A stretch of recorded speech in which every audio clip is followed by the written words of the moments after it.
Hello everyone, myself Santosh Kumar, a passionate math teacher teaching for JEE and other engineering entrance exam, NDA entrance exam 11th and 12th. In this video lecture, we will discuss domain, range and graphs of inverse trigonometric function. So let's start inverse trigonometric function. इसको short में ITF भी बोलते हैं. तो inverse trigonometric function को समझने के लिए हम लोग थोड़ा पहले इन्वर्स फंक्शन का याद ताज़ा कर लेते हैं, जिसको कि हम लोग फंक्शन में पढ़े हैं. तो इन्वर्स फंक्शन क्या होता है? कोई भी फंक्शन अगर f हमारे पास गिवन है, f इज ए फंक्शन जो कि a से b में डिफाइंड हो रहा है, यानी कि इस f फंक्शन का डोमेन सेट a है और कोडोमेन या रेंज कोडोमेन सेट b है, और साथ में हमको ये पता है कि ये फंक्शन 1 1 ऑन 2 है, वेयर f इज़ 1 1 ऑन 2, या फिर बाइजेक्टिव भी बोलते हैं, बाइजेक्टिव फंक्शन. तो अगर ये बाइजेक्टिव फंक्शन है तो सेट ए इसका डोमेन हुआ और सेट बी इसका रेंज हो गया. तो अगर कोई फंक्शन एफ जो कि ए से बी में डिफाइंड हो रहा है, जो कि 1 1 ऑन 2 बाइजेक्टिव फंक्शन है, देन इसका एक इन्वर्स फंक्शन हम लोग डिफाइन कर सकते हैं. then f inverse is a function, then its inverse function, then its inverse function f inverse is defined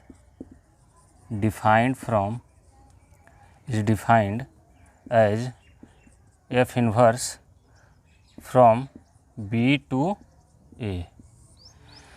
F inverse एक वैसा फंक्शन होगा, इसका इन्वर्स एफ का, जिसका कि डोमेन इस एफ फंक्शन का रेंज वाला सेट हो जाएगा और इसका रेंज इस एफ फंक्शन का डोमेन वाला सेट हो जाएगा. यहाँ पे सेट ए क्या हुआ? सेट ए हो गया डोमेन ऑफ फंक्शन एफ,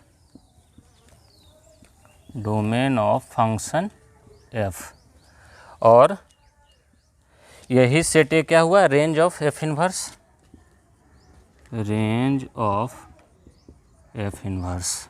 उसके बाद सेट बी क्या हुआ? सेट बी हुआ range of function F. Set B क्या हो गया? रेंज ऑफ एफ, और साथ में सेट बी यहाँ पे क्या है? Domain of F inverse. ठीक है. किसी भी फंक्शन का इन्वर्स तभी डिफाइंड हो सकता है, सबसे बेसिक कंसेप्ट, किसी भी फंक्शन एफ का इन्वर्स फंक्शन तभी डिफाइंड हो सकता है जब वो फंक्शन एफ 1 1 ऑन 2. अगर कोई फंक्शन 1 1 ऑन 2 नहीं है तब फिर उसका इन्वर्स फंक्शन डिफाइंड नहीं कर सकते हम लोग. ठीक है. तो चलो ये तो हो गया इन्वर्स फंक्शन. अब हम लोग को पढ़ना है इन्वर्स ट्रिगोनोमेट्रिक फंक्शन के बारे में. तो जैसा कि हम लोग जानते हैं कि ट्रिगोनोमेट्रिक फंक्शंस टोटल 6 होता है. Sine, cos, tan, cot, cosec और सेक, ये 6 हमारे पास ट्रिगोनोमेट्रिक फंक्शंस हैं. तो उसका इन्वर्स, तो इन्वर्स छो ट्रिगोनोमेट्रिक फंक्शन, तो उसका इन्वर्स भी कितना होगा? 6 होगा. कौन कौन? Sine inverse, cos inverse, tan inverse, sec inverse, cot inverse और cosec inverse. Total 6. Sine inverse, cos inverse, sec inverse, cot inverse और कॉसेक इन्वर्स, ये 6 हमारे पास इन्वर्स ट्रिगोनोमेट्रिक फंक्शंस भी होगा. ये तो पहली बात हो. दूसरी बात कि इन्वर्स ट्रिगोनोमेट्रिक फंक्शन जो हमारा होता है वो मेनी 1 ऑन 2 होता है. तो जब मेनी 1 ऑन 2 होता है ट्रिगोनोमेट्रिक फंक्शन, तो फिर उसका इन्वर्स डिफाइन कैसे होगा? अपने पूरे इंटायर डोमेन में ट्रिगोनोमेट्रिक फंक्शंस क्या होता है? मेनी 1 ऑन 2 होता है. कैसे मेनी 1 ऑन 2 होता है? देख लीजिए. जैसे कि हम उठा लिए साइन एक्स ट्रिगोनोमेट्रिक फंक्शन को उठाए, y equal to sine X. तो साइन एक्स का डोमेन हम लोग जानते हैं, x बिलोंग्स टू पूरा रियल नंबर और y बिलोंग्स टू -1 to 1, यही ना. तो ये इसका हुआ डोमेन और रेंज. इसका ग्राफ अगर देखें साइन एक्स का, तो देखो इसका ग्राफ इस टाइप का होता है.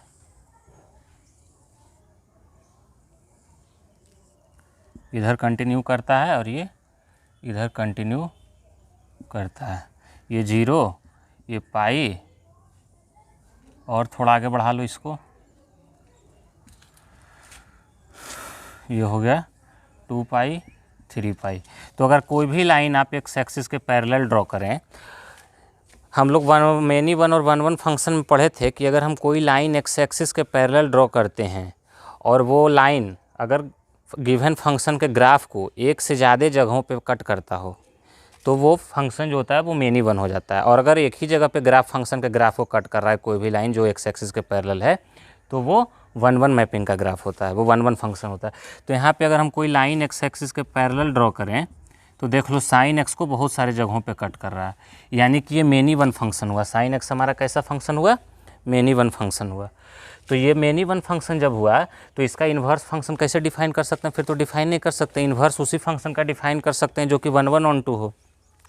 तो इसको वन वन बनाने के लिए देखो हम डोमेन का कुछ फिक्स इंटरवल लेते हैं, जैसे कि हम इस इंटरवल को ले लिए -π/2 से लेकर के π/2 तक, इस इंटरवल को ले लिए, या फिर π/2 से ले लिए 3π/2 तक, या फिर 3π/2 से ले लिए 5π/2 तक, या फिर -π/2 से ले लिए -3π/2 तक। इस पाई लेंथ में अगर हम डोमेन का ले लें, डोमेन का ये पाई लेंथ -π/2 से π/2 भी ले सकते हैं, π/2 से 3π/2 भी ले सकते हैं, 3π/2 से 5π/2 भी ले सकते हैं। डोमेन का ये अगर हम पाई लेंथ लें तो उसमें हम देख रहे हैं कि हमारा फंक्शन जो होगा वन वन हो जाएगा। देख लो, आप देख सकते हैं ये हमारा π/2 हुआ और ये इधर -π/2 हुआ। तो देखो इस लेंथ में कोई भी आप लाइन अगर एक्स एक्सिस के पैरेलल ड्रॉ करेंगे तो ग्राफ को एक ही जगह पे कट करेगा। तो इस इंटरवल में हमारा ये वन वन भी हुआ और ऑन टू भी हुआ। ऑन टू क्यों? क्योंकि इसका कोडोमेन भी -1 से 1 है और यहाँ पे देखें रेंज भी तो -1 से 1 आ रहा है। तो -π/2 से π/2 कंसिडर करें, या फिर π/2 से 3π/2 कंसिडर करें, या 3π/2 से 5π/2 कंसिडर करें, तो हमको देखने को मिल रहा है कि साइन एक्स जो है वो वन वन ऑन टू हो जा रहा है इस इंटरवल में, -π/2 में या फिर π/2 से 3π/2 में। इन पाई लेंथ ऑफ डोमेन में साइन एक्स जो होता है वो वन वन ऑन टू हो जाता है। तो अगर हम डोमेन का इस पार्ट को ही केवल कंसिडर करें, पाई लेंथ को अगर कंसिडर करें, तो हम इन्वर्स फंक्शन डिफाइन कर सकते हैं साइन का। कर सकते हैं कि नहीं? बोलो। तो यहाँ से ये पता चल गया हमको कि अगर हम डोमेन को छोटे छोटे टुकड़ों में बांट दें, पाई लेंथ के छोटे छोटे टुकड़ों में, तो हम साइन का इन्वर्स फंक्शन डिफाइन कर सकते हैं। ठीक है। अब एक बात और, ये तो हुआ कि कैसे डिफाइन करेंगे inverse function sine trigonometric functions का। अब एक बात और कि ट्रिगोनोमेट्रिक फंक्शन जो होता है वो ट्रिगोनोमेट्रिक फंक्शन होता क्या है? तो कोई भी ट्रायंगल अगर हम उठा लिए, राइट एंगल ट्रायंगल, उसमें ये एंगल अगर थीटा है, इसको हम बोल रहे हैं बेस, इसको परपेंडिकुलर, इसको हाइपोटेनस। तो साइन थीटा क्या होता है? परपेंडिकुलर अपॉन हाइपोटेनस, दो साइड्स का रेशियो। तो ये साइन थीटा को अगर हम बोल दिए, मान लो कि ये वैल्यू x हो गया, p/h जो रेशियो आ रहा है इसको हम x बोल दिए। तो साइन थीटा इक्वल टू अगर x हुआ तो इसका इन्वर्स यानी कि इसका जो आउटपुट है इस फंक्शन का, इस साइन फंक्शन का, जो ये एफ ऑफ थीटा अगर इसको बोलें, F of theta equal to sine of theta ले लिए, तो इसका इनपुट हुआ थीटा और आउटपुट हुआ x, यानी कि x इसका रेंज हुआ और थीटा इसका डोमेन हुआ। तो एफ ऑफ थीटा अगर साइन थीटा है तो थीटा इक्वल टू क्या हो जाएगा? यहाँ से एफ इन्वर्स ऑफ, या फिर sine theta equal to X लिया है ना, तो इसको ऐसे लिखो sine theta equal to X. तो यहाँ से थीटा इक्वल टू क्या हो जाएगा? Sine inverse of X. क्योंकि इन्वर्स फंक्शन अगर ये वन वन ऑन टू हुआ, अगर मान लिए हम अभी कि पाई -π/2 से π/2 इंटरवल में ले रहे हैं, where theta belongs to -π/2 to π/2, या फिर π/2 टू 3π/2, या फिर -3π/2 टू -π/2, इस इंटरवल में अगर हम ले रहे हैं थीटा को, तो theta equal to sine inverse X लिख सकते हैं। थीटा जो इनपुट था वो देखो यहाँ पे आउटपुट हो गया, और यहाँ पे एक्स जो आउटपुट था वो इस फंक्शन का इनपुट हो गया। इन्वर्स फंक्शन में यही तो हम लोग सीखे हैं कि फंक्शन का जो डोमेन रहता है वो उसके इन्वर्स फंक्शन का रेंज हो जाता है, और जो हमारा फंक्शन का ओरिजिनल वाले फंक्शन का जो डोमेन रेंज होता है वो इस इन्वर्स फंक्शन का डोमेन हो जाता है। तो यहाँ से थीटा इक्वल टू क्या मिल गया, साइन इन्वर्स ऑफ एक्स। तो ये एक साइन का हुआ इन्वर्स ट्रिगोनोमेट्रिक फंक्शन। यहाँ से इसको हम लोग, ये थीटा जो हुआ ये एंगल हुआ, ये साइन इन्वर्स एक्स क्या हुआ, ये एंगल हुआ, ध्यान रखना है, ये एंगल को रिप्रेजेंट करता है। इसको कभी कभी आर्क साइन एक्स भी लिख सकते हैं, arc sine x, sign inverse x या आर्क साइन एक्स भी कभी कभी लिखा हुआ मिलेगा, तो इसका यही मीनिंग होता है।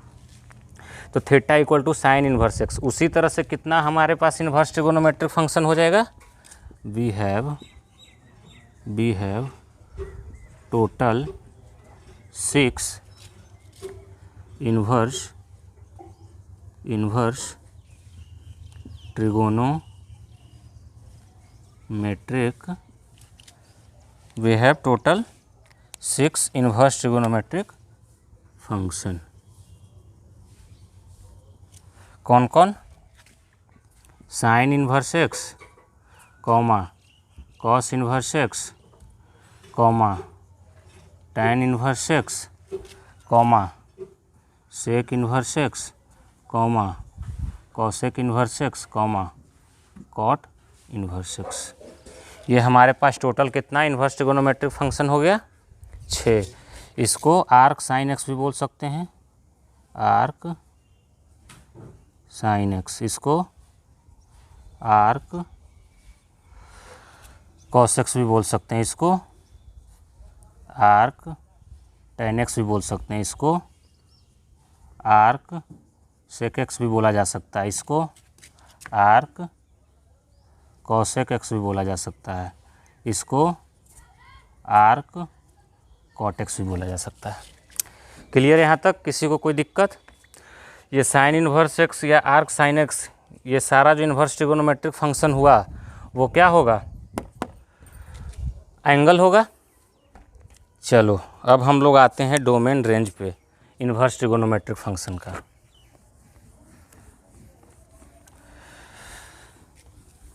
Domain and range of inverse trigonometric function, heading डाल लीजिए, डोमेन एंड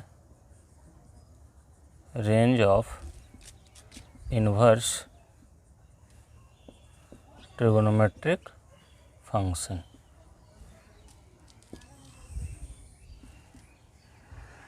तो इन्वर्स ट्रिगोनोमेट्रिक फंक्शन हम लोग देखे कि साइन एक्स जो होता है वो पूरे अपने इंटायर डोमेन में 1 1 ऑन 2 होता नहीं है, तो उसके डोमेन को छोटे छोटे टुकड़ों में, पाई लेंथ के टुकड़ों में बांटे हम लोग, और उस पाई लेंथ के टुकड़ों में -π/2 से π/2 या फिर π/2 से 3π/2 में क्या देखे कि साइन एक्स 1 1 ऑन 2 है, तो उसमें हम लोग उसका इन्वर्स डिफाइन कर सकते हैं। तो साइन एक्स जो हमारे पास है, इसका डोमेन का अगर हम कंसिडर कर लिए, if for sine x if x belongs to -π/2 to π/2 और π/2 to 3π/2 और -3π/2 to -π/2, इस लेंथ में हम लोग इसका इन्वर्स फंक्शन डिफाइन कर सकते हैं इस डोमेन में। और इसका रेंज तो हमेशा हम लोग जानते हैं, रेंज कहाँ से कहाँ, -1 से 1। तो साइन इन्वर्स का ग्राफ भी एक बार फिर से बना लेते हैं, साइन इन्वर्स का। तो साइन इन्वर्स का जो ग्राफ होता है वो कैसा होता है,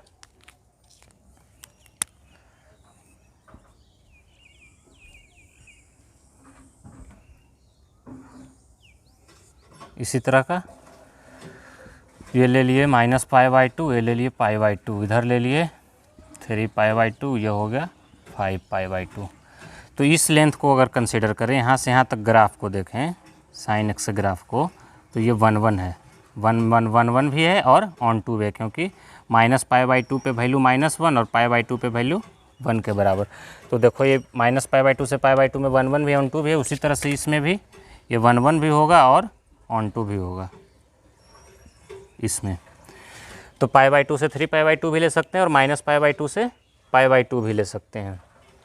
तो साइन इन्वर्स एक्स जो होगा फंक्शन, साइन इन्वर्स एक्स, तो इसका जो रेंज होगा इसका जो डोमेन होगा वो इस साइन एक्स का रेंज हो जाएगा। इन्वर्स फंक्शन में क्या होता है, जो ओरिजिनल फंक्शन का फंक्शन एफ का जो रेंज होता है वो एफ इन्वर्स का डोमेन हो जाता है। तो साइन इन्वर्स एक्स का domain for sine inverse X, X belongs to, जो इसका रेंज है तो रेंज कितना, -1 से 1। और डोमेन, इसका डोमेन क्या हो गया, जो इसका रेंज है, तो ये रेंज कहाँ किसका क्या हुआ, इसका डोमेन क्या हुआ साइन एक्स का, साइन इन्वर्स एक्स का डोमेन क्या हो जाएगा -1 से 1, और इसका फिर रेंज क्या हो जाएगा, इसका अगर रेंज लिखे तो जो इसका डोमेन है, तो इसका डोमेन कहाँ से कहाँ है, -π/2 से π/2 है, या फिर π/2 से 3π/2 है, क्योंकि इसी में ये 1 1 हो रहा है। अगर इस इंटरवल को पाई में इसको ब्रेक नहीं करते थे 1 1 नहीं होता, तब फिर इन्वर्स डिफाइन ही नहीं होता। इसलिए इसका रेंज हो गया या तो -π/2 से π/2, या फिर π/2 to 3π/2, या फिर -3π/2 to -π/2। ये क्या हो गया इसका, बोलिए। हाँ, यहाँ पे क्लोज इंटरवल ले सकते हैं, कोई दिक्कत नहीं है, क्लोज चलेगा। इस इंटरवल में ये क्या होगा, इन्वर्स फंक्शन हम लोग डिफाइन कर सकते हैं। तो साइन इन्वर्स एक्स का डोमेन क्या पता चला हम लोग को, -1 to 1, और रेंज -π/2 π/2, या फिर π/2 to 3π/2, या फिर -3π/2 to -π/2। अब यहाँ पे जो एक इम्पॉर्टेंट चीज़ है वो ये कि साइन इन्वर्स एक्स का ये जो वैल्यू रेंज का हुआ -π/2 to π/2, इसको हम लोग बोलते हैं -π/2 to π/2 को प्रिंसिपल वैल्यू रेंज। इसको क्या बोला जाता है, प्रिंसिपल वैल्यू रेंज। इसी का ज़्यादा इंपॉर्टेंस है, इन सब चीज़ का ज़्यादा यूज नहीं आएगा, इसी का, इस इंटरवल का ज़्यादा यूज आता है, इस वैल्यू ऑफ रेंज का, ठीक है ना। Principal value of range, short में इसको पीवीआर बोलते हैं, पीवीआर प्रिंसिपल वैल्यू रेंज, इसी का ज़्यादा यूज होता है। बाकी सब इंटरवल ऑफ रेंज का उतना यूज नहीं होता है जितना इन्वर्स ट्रिगोनोमेट्रिक फंक्शन में इसका यूज होता है। तो ध्यान में रखना है, साइन इन्वर्स एक्स का डोमेन -1 से 1, और प्रिंसिपल वैल्यू ऑफ रेंज कितना हो गया, -π/2 to π/2, ठीक है, कोई दिक्कत। चलो उसके बाद हम लोग देखते हैं कॉस इन्वर्स एक्स का या फिर आर कॉस एक्स का डोमेन एंड रेंज।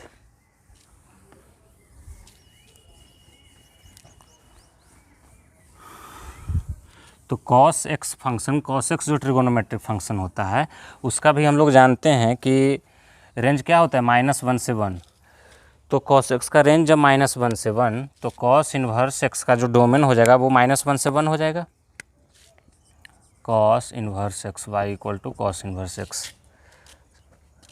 चलो इसको, इसका डोमेन और रेंज पता करने के लिए पहले कॉस एक्स को हम लोग लिख लेते हैं। तो कॉस एक्स का, for cos X X belongs to X belongs to 0 to π, या फिर इसका ग्राफ बना लो। तो अब देखो,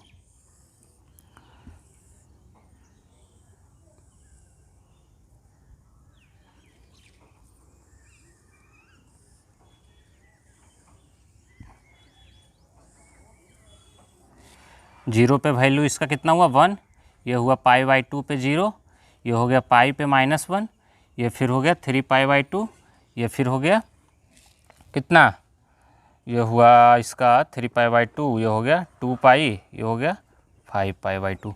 तो यहाँ पे देखिए, अगर आप कि 0 से पाई आप इंटरवल में ले रहे हैं, यहाँ पे भी अगर देखें कोई भी लाइन अगर आप एक्स एक्सिस के पैरेलल ड्रॉ करेंगे तो कॉस एक्स जो है बहुत सारे जगहों पे कट करेगा ग्राफ को। यानी कि मेनी वन अपने इंटायर डोमेन पूरा, अगर इसका डोमेन आप आर लेंगे तो ये अपने पूरे इंटायर डोमेन में मेनी वन हो जाएगा, तब आप इसका इन्वर्स डिफाइन नहीं कर सकते हैं। तो यहाँ पे भी इसके डोमेन को छोटे छोटे पार्ट में हमको बांटना होगा। तो देखो, अगर 0 से पाई इंटरवल ले लिए हम डोमेन का, जहाँ पे इसको क्लोज करते हैं, तो इस 0 से पाई इंटरवल में ड्रॉ करते हैं। देखो ये हमारा फंक्शन जो है वो 1 1 हो जाएगा, ये 0 और ये पाई। कोई भी लाइन आप एक्स एक्सिस के पैरेलल ड्रॉ करेंगे तो इसको एक ही जगह पे कट करेगा। तो 0 से पाई वाले इंटरवल में ये हमारा 1 1 और ऑन टू भी होगा, क्योंकि -1 से 1 तक पूरा वैल्यू भी मिल रहा है हम लोग को 0 से पाई इंटरवल में। तो 0 से पाई इसका डोमेन हो सकता है, या फिर पाई से 2π हो सकता है, और पाई टू 2 पाई भी हो सकता है, इधर 0 से माइनस पाई भी हो सकता है, 0 टू माइनस पाई, ये भी ले सकते, सॉरी माइनस पाई टू 0 और माइनस पाई टू 0। तो यहाँ से हम लोग देख लिए कि कॉसेक्स को इस डोमेन में अगर इस डोमेन को हम लोग इस तरह से रेस्ट्रिक्ट कर दें छोटे छोटे पाई लेंथ ऑफ इंटरवल में, तो हम लोग इसका इन्वर्स फंक्शन डिफाइन कर सकते हैं। उसके बाद कॉसेक्स का रेंज क्या होता है, तो रेंज होता है वही जो साइन एक्स का होता है, -1 to 1। तो हमको बताइए कि कॉस इन्वर्स एक्स का डोमेन और रेंज क्या हो जाएगा।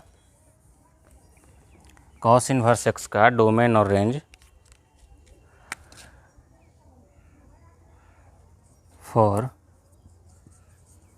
कॉस इन्वर्स एक्स, डोमेन क्या हो गया इसका, जो कॉस एक्स का रेंज है, तो रेंज कितना, -1 to 1, और इसका रेंज क्या हो गया, इसका रेंज हो गया जो इसका डोमेन का छोटा छोटा इंटरवल है 0 to पाई या फिर पाई टू 2 पाई या फिर -पाई टू 0, और भी बहुत सारे इस तरह से होगा। जहाँ जो ये वाला जो इंटरवल होता है 0 से 2 पाई, इसको हम लोग बोलते हैं principal value of range. Principal value of range का ही काम आता है, इन सब इंटरवल्स का काम नहीं आता है। तो PVR, कोई पूछे कि PVR of cos inverse x, तो कॉस इन्वर्स एक्स का PVR क्या हो गया बोलो, 0 to pi. Cos inverse x का प्रिंसिपल वैल्यू ऑफ रेंज हो गया 0 to पाई और डोमेन -1 to 1। ठीक है, जो ओरिजिनल फंक्शन का जो डोमेन होता है वो इन्वर्स फंक्शन का रेंज हो जाता है, और ओरिजिनल फंक्शन का जो रेंज होता है वो इन्वर्स फंक्शन का डोमेन हो जाता है। ठीक है, चलो तो ये तो हो गया कॉस इन्वर्स का डोमेन और रेंज। अब आते हैं हम लोग टैन पे, कि टैन इन्वर्स एक्स का देखते हैं डोमेन और रेंज क्या होता है। तो टैन इन्वर्स का डोमेन और रेंज लिखने के लिए पहले टैन का ग्राफ हम लोग बना लेंगे और देखेंगे कि कहाँ से कहाँ तक किस इंटरवल ऑफ डोमेन में वो 1/1 है। y = tan inverse x। तो इसके डोमेन और रेंज को लिखने के लिए पहले हम लोग tan का देख लेते हैं, फॉर tan x। तो tan x का हम लोग डोमेन जानते हैं, x बिलोंग्स टू पूरा रियल नंबर, केवल किसको छोड़ के, एक्सेप्ट 2n+1 π/2। पूरा रियल नंबर केवल π/2, -π/2, 3π/2, 5π/2 इस सब को छोड़ के, जहाँ पे n क्या होता है, कोई भी नेचुरल नंबर ले, सॉरी n जो होता है वो कोई भी इंटीजर ले सकते हैं, फिर n belongs to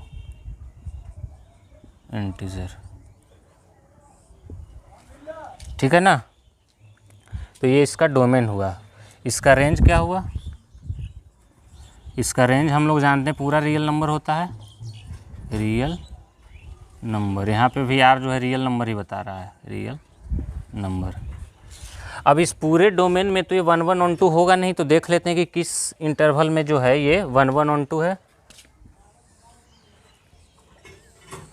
graph draw कर लें tan x का।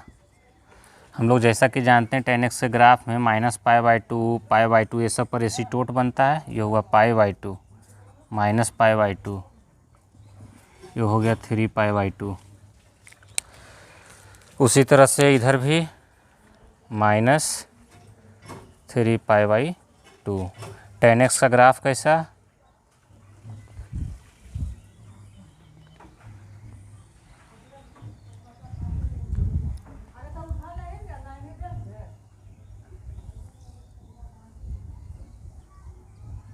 इस तरह का ग्राफ होता है tan x का। तो देखिए कोई भी लाइन अगर आप x एक्सिस के पैरेलल ड्रॉ कर दिए तो ग्राफ को बहुत जगह पे कट करेगा, यानी कि अपने होल इंटायर डोमेन में ये 1/1 नहीं है, 1/1 नहीं है। तो इसको 1 1 बनाने के लिए देखो, तो छोटा छोटा इंटरवल अगर हम कंसीडर कर लें -π/2 to π/2 या फिर π/2 to 3π/2, तो देखो इसका ग्राफ ऐसा दिखाई पड़ेगा। मान लो कि -π/2 से π/2 में अगर ले लिए,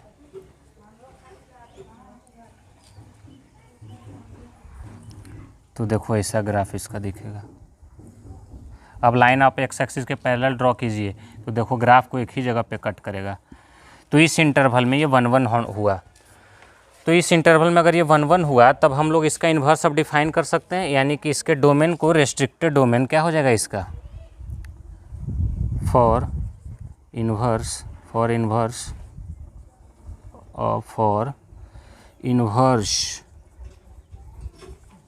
of tan x restrict its domain. इसके डोमेन को रेस्ट्रिक्ट कर दिए, कहाँ से कहाँ, डोमेन बिटवीन कहाँ से कहाँ तक रेस्ट्रिक्ट कर दिए, -π/2 से π/2 या फिर π/2 to 3π/2 या फिर -3π/2 to -π/2। तो इस इंटरवल में हम लोग इसका इन्वर्स फंक्शन डिफाइन कर सकते हैं। तो इस फंक्शन का अगर इसका इन्वर्स हमको लिखना हो, इन्वर्स फंक्शन का tan इन्वर्स x का डोमेन लिखना हो, तो क्या हो जाएगा, डोमेन और रेंज। जो tan x का डोमेन है वो tan इन्वर्स का रेंज हो जाएगा, और जो tan x का रेंज है वो tan इन्वर्स x का डोमेन हो जाएगा। तो tan इन्वर्स x का डोमेन कितना है, so domain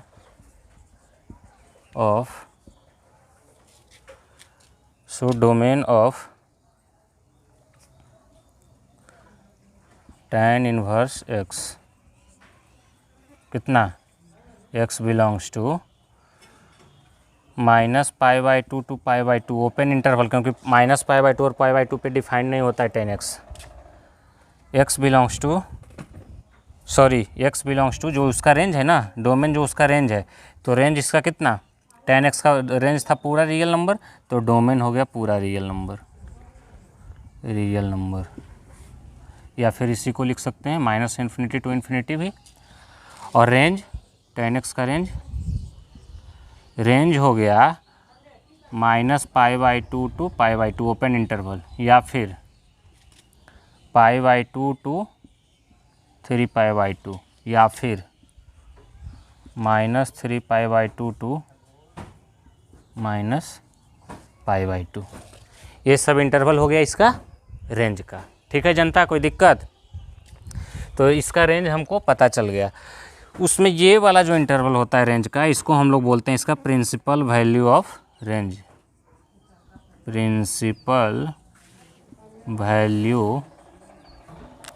principal value of range. तो बताइए tan इन्वर्स x का PVR कितना हो गया, PVR for tan inverse x -π/2 to π/2, -π/2 पे भी ओपन इंटरवल और π/2 पे भी ओपन इंटरवल। ये हो गया इसका डोमेन और रेंज। tan इन्वर्स x का डोमेन क्या हुआ, पूरा रियल नंबर, और principal value of range -π/2 to π/2। बोलो कोई दिक्कत किसी को? चलो अब हम लोग आते हैं इसके बाद कॉसेक इन्वर्स ऑफ x पे। ठीक है ना? तो कॉसेक इन्वर्स ऑफ x पे अगर आते हैं, तो बताओ कॉसेक x का डोमेन कितना। कॉसेक x क्या होता है, 1/sin x, यानी sin x जहाँ पे 0 होगा उस वैल्यू को छोड़ना होगा डोमेन के लिए, तो n π पे 0 होता है। तो cos x का डोमेन, कॉसेक x का डोमेन क्या हो गया, r - n π। चलो y = कॉसेक इन्वर्स x का हमको डोमेन और रेंज लिखना है। तो पहले कॉसेक x को देख लेते हैं। कॉसेक x का ग्राफ बनाओ। कॉसेक x में x कहाँ से कहाँ बिलोंग करता है, डोमेन क्या होता है, R minus N pi. R मतलब पूरा रियल नंबर, एन जो हुआ वो नेचुरल नंबर हुआ, तो यहाँ पे पाई को छोड़ना होगा हम लोग को, 2 पाई को छोड़ना होगा, 3 पाई को छोड़ना होगा, माइनस पाई को छोड़ना होगा, -2 पाई को छोड़ना, ये सब वैल्यू को नेगलेक्ट कर देना होगा। और रेंज का अगर बात करें तो इसका रेंज हम लोग जानते हैं -∞ to -1 यूनियन 1 to ∞, ये होता है कॉसेक एक्स का रेंज। ठीक है, और ग्राफ भी बना लेते हैं साथ में, तो -1 और 1 के बीच में वैल्यू होगा नहीं, ग्राफ होगा नहीं, ये हो गया 1, ये हो गया -1, तो इसको नेगलेक्ट करते हैं, तो इसको नेगलेक्ट कर दिए। और 0 पे ग्राफ कितना, कॉसेक इन्वर्स एक्स 0 पे कितना हो जाता है बोलो, कॉसेक एक्स 0 पे कितना, 1/sin0, तो अनडिफाइंड हो जाएगा 0 पे, और π/2 पे 1 को छुएगा। इसका ग्राफ इस तरह से, ये हुआ π/2 और ये हो गया पाई पे n पाई पे एसीटोट बनेगा, जहाँ जहाँ पे अनडिफाइंड होगा वहाँ पे एसीटोट बनेगा, इधर भी एसीटोट बनेगा।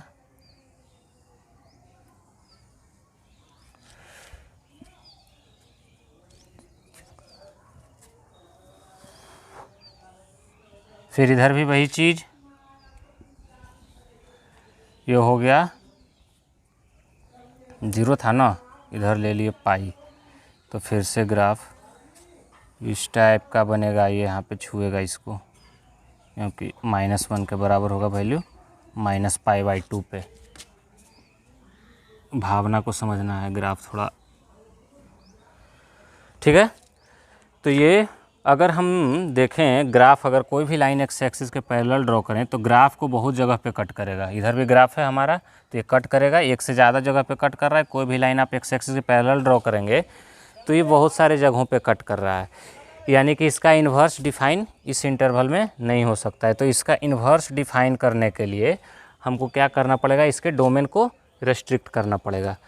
तो बताओ, अगर हम इसके डोमेन को -π/2 से π/2 में रेस्ट्रिक्ट कर दें तो देखो ग्राफ कैसा बनेगा इसका, -π/2 से π/2 में। ये मान लो कि ले लिए -π/2 और ये मान लो कि ले लिए π/2, तो ये कैसा बनेगा ग्राफ, ये इधर और ये इधर, सॉरी, ये यहीं तक आएगा ना, -1 तक ही जाएगा वैल्यू ना, -π/2 पे, ये मान लो कि -1 है, तो ये ग्राफ इधर हुआ और यहाँ पे 1 तक जाएगा, तो ये इस टाइप का बनेगा। यही है ना, -π/2 से π/2 में जो ग्राफ है इसका यही है। तो अब देखें, कोई भी लाइन आप एक्स एक्सिस के पैरेलल अगर ड्रॉ करेंगे तो ग्राफ को एक ही जगह पे कट कर रहा है, यानी कि -π/2 से π/2 वाले इंटरवल में हम लोग इसका इन्वर्स फंक्शन डिफाइन कर सकते हैं। यानी कि if we restrict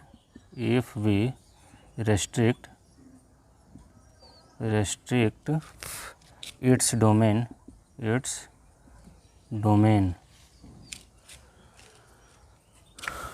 between -π/2 to π/2, और क्लोज ले सकते हैं, एक्सेप्ट किसको, 0 पे अनडिफाइंड है तो 0 को छोड़ देंगे बीच में,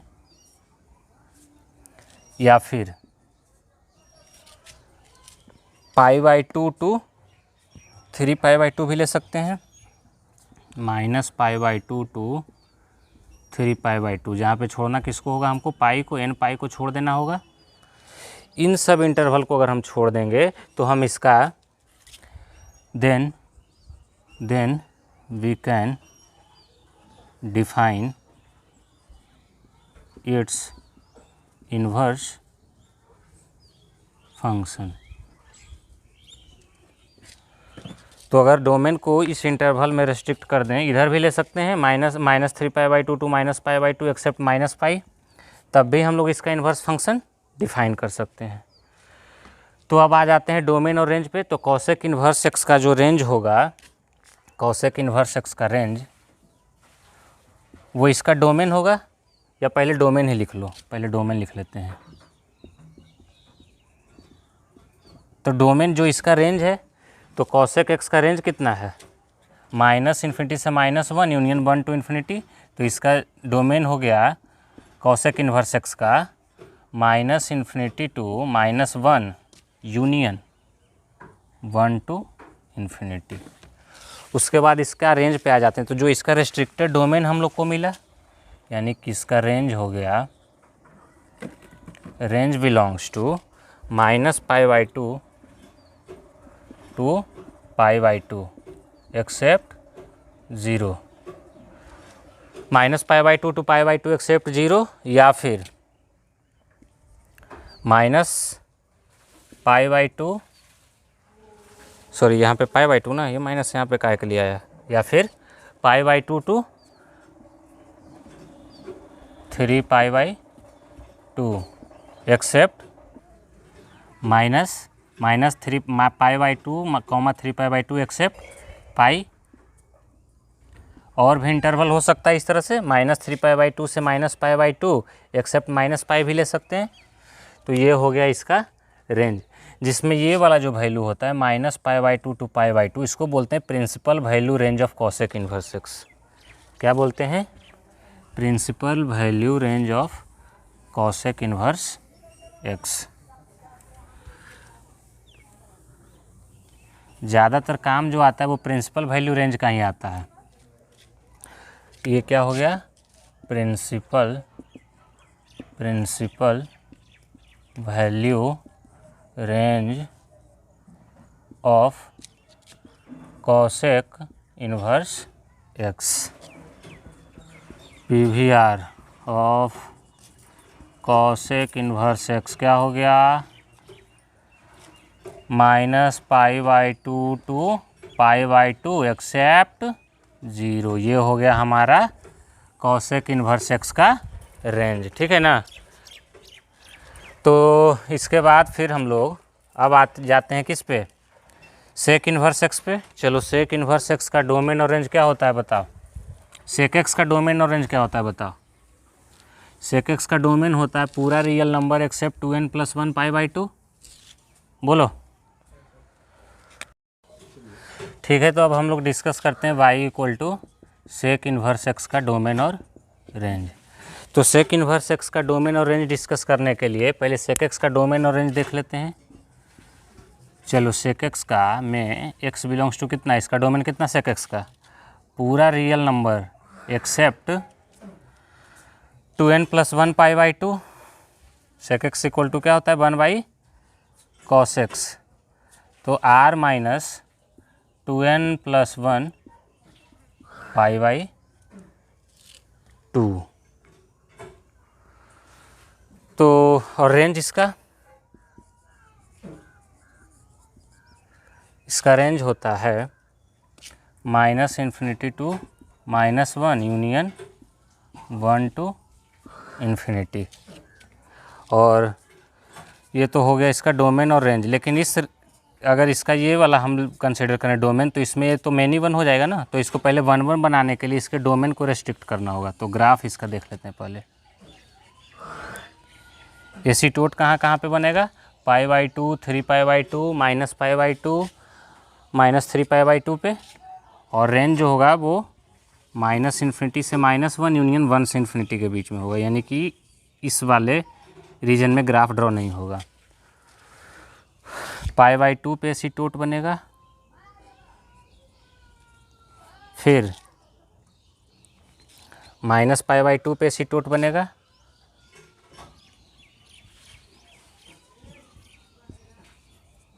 फिर 3π/2 पे एसीटोट बनेगा, इन सब पे एसीटोट बनेगा। और ग्राफ देखो इस तरह से,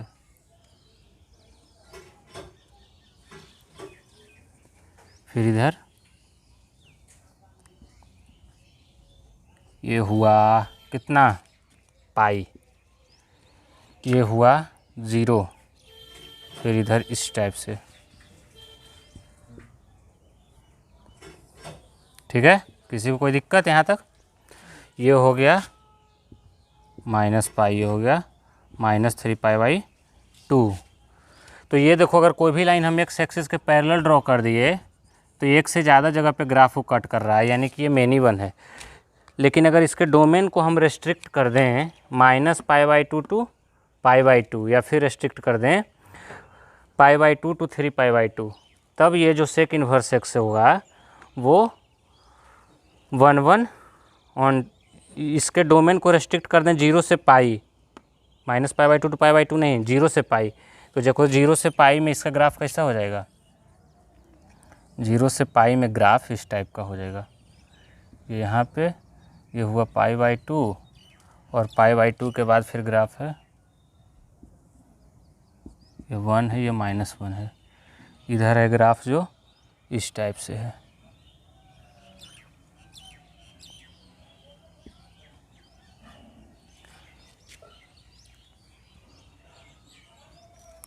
तो ये 1 है। अब आप लाइन ड्रॉ करें एक्स एक्सिस के पैरेलल, तो एक ही जगह पे कट कर रहा है।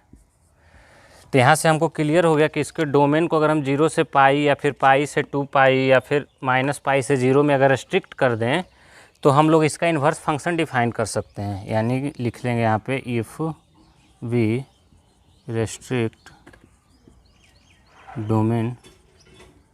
Domain of sec inverse x in -π से 0 या फिर 0 से पाई या फिर, अच्छा एक बात और, -π से 0 में एक जगह पे अनडिफाइंड भी तो है ना, तो -π से 0 एक्सेप्ट किसको करना होगा, π/2 को। फिर से लिख लेते हैं -π से 0 एक्सेप्ट π/2। उसी तरह से जब 0 से पाई लेंगे तब किसको रिस्ट्रिक्ट करना होगा, -π/2 को। इस तरह से ये इंटरवल चलेगा इसका। तब हम लोग अब इसका सेक का इन्वर्स डिफाइन कर सकते हैं। तो अब बताओ सेक इन्वर्स एक्स पे आ जाते हैं। सेक इन्वर्स एक्स का डोमेन क्या हो गया,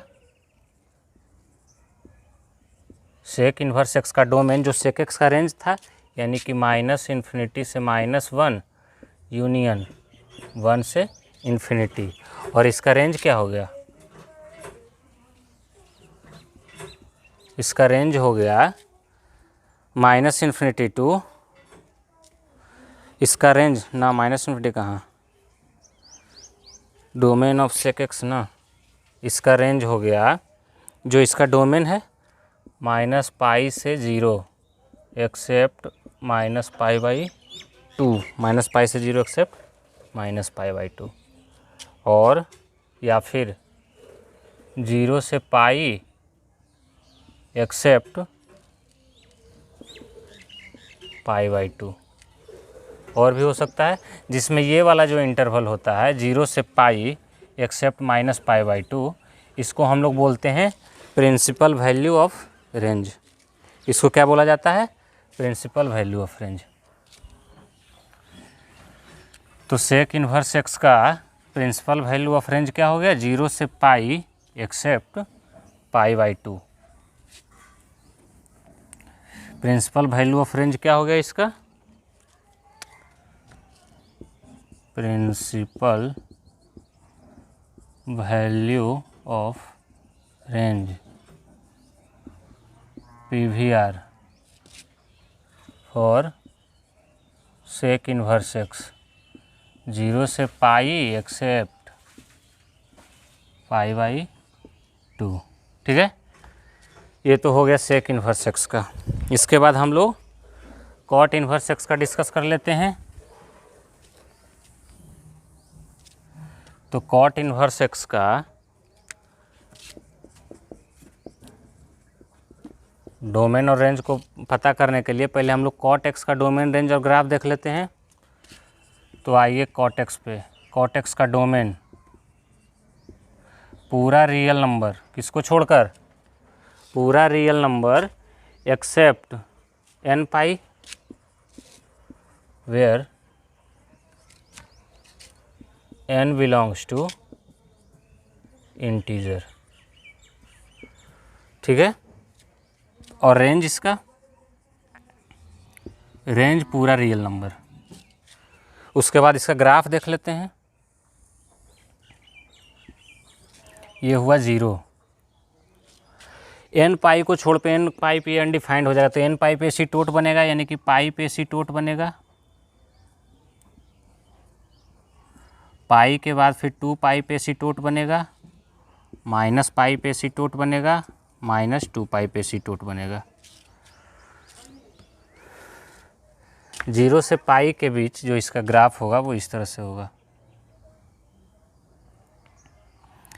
0 पे अनडिफाइंड हो जाएगा, पाई/2 पे इसका वैल्यू कितना होगा, 0 हो जाएगा। तो इस टाइप से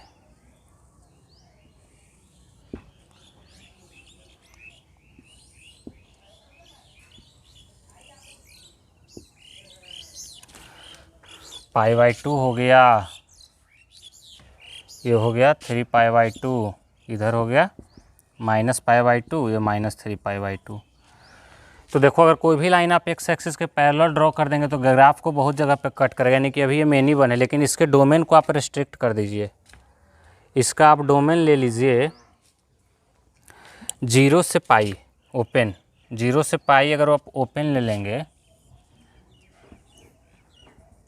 ये 0 है और ये मान लो कि पाई है, इसको इधर बनाने का कोई ज़रूरत नहीं है, ये 0 है, ये पाई है। अब आप कोई भी लाइन ड्रॉ करेंगे अगर, तो देखो ग्राफ को एक ही जगह पे कट करेगा। तो ग्राफ को एक ही जगह पे कट करा, यानी कि अब इस इंटरवल में ये 1 1 1 2 होगा, क्योंकि रेंज भी पूरा रियल नंबर हमको मिल रहा है, डोमेन इसमें 1 1 मिल रहा है। फंक्शन 1 1 1 2 हो गया, यानी कि अब हम लोग इसका इन्वर्स डिफाइन कर सकते हैं। तो कोई भी 0 से पाई ले लिए, पाई से 2 पाई ले लिए, माइनस पाई से 0 ले लेंगे, अगर इसका डोमेन को रिस्ट्रिक्ट कर दें इस पाई लेंथ में, तब हम लोग इसका इन्वर्स फंक्शन डिफाइन कर सकते हैं। तो डोमेन कितना, restricted domain, restricted domain for cortex कितना हो गया, 0 से पाई ओपन होना चाहिए क्योंकि 0 और पाई पे अनडिफाइंड होगा, या फिर पाई टू 2 पाई, या फिर माइनस पाई टू 0, जिसमें ये वाला जो होता है 0 टू पाई, इसको हम लोग बोलते हैं principal value of range, principal value of range.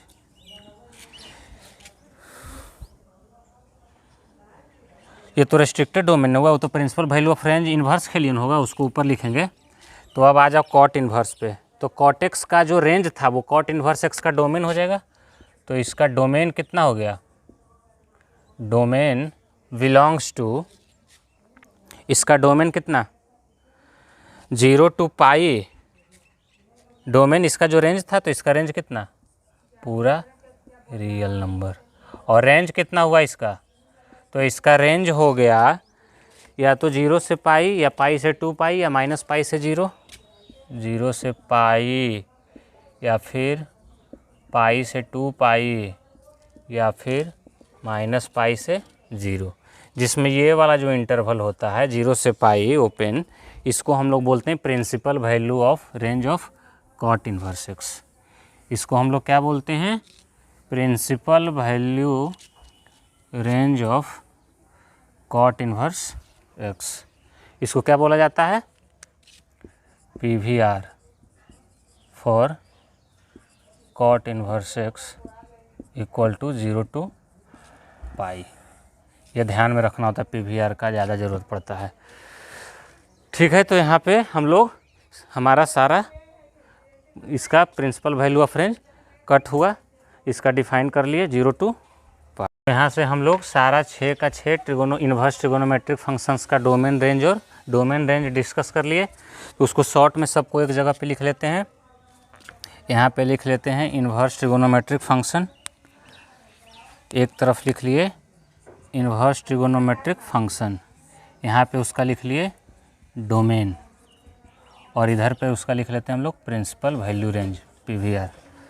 तो अगर साइन इन्वर्स एक्स लिए तो इसका डोमेन क्या हुआ, साइन इन्वर्स एक्स का डोमेन -1 से 1, और रेंज कितना हुआ -पाई/2 टू पाई/2, प्रिंसिपल वैल्यू ऑफ रेंज।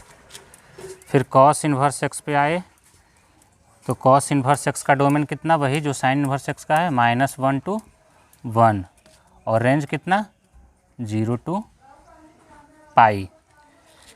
फिर टैन इन्वर्स एक्स का तो tan इनवर्स x का डोमेन कितना हुआ?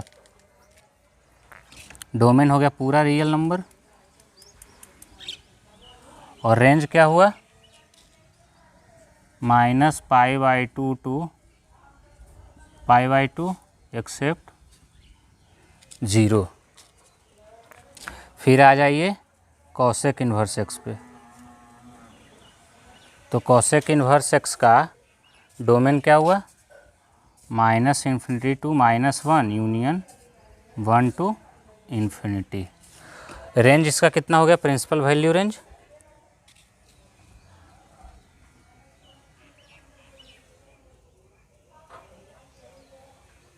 सॉरी ये tan इनवर्स x का जो प्रिंसिपल वैल्यू ऑफ रेंज था वो था -π/2 टू π/2 ना, -π/2 टू π/2 और ओपन, क्योंकि -π/2 और π/2 पे अनडिफाइंड हो जाएगा ना।